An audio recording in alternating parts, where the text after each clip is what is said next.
যি সমষ্টিৰ সাংসদে নিজৰ সমষ্টিৰ ৰাইজৰ দুখ দৰখাত আহিব নোৱাৰে, সময় নাপায়, তেওঁলোকক ভোট চোৰ আন্দোলনত ব্যস্ত। এনেকুৱা সাংসদ, যি সাংসদক আমাৰ ধুবুৰীৰ মানুহে 10 লাখ ভোটৰ ওপৰত ব্যৱধানত জিকাই দিল্লীলৈ পঠাই দিছে।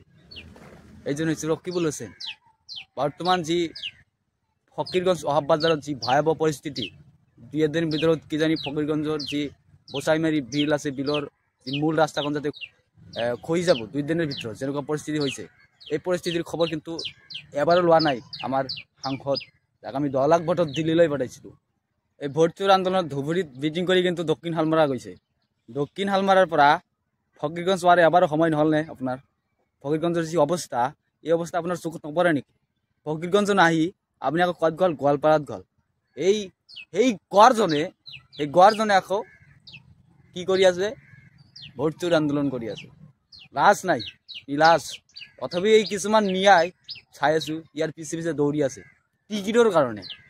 টিকিট এইবুলি ৰাইজে দিব, কেৱল কংগ্ৰেছৰ টিকিট আনিলে যে নামনি অসমত যে জিকিব, বিধায়ক হৈ যে দিছপুৰত গাদী দখল কৰিব, এই ভাৱনা চিন্তা আপোনালোকে এৰি দিয়ক।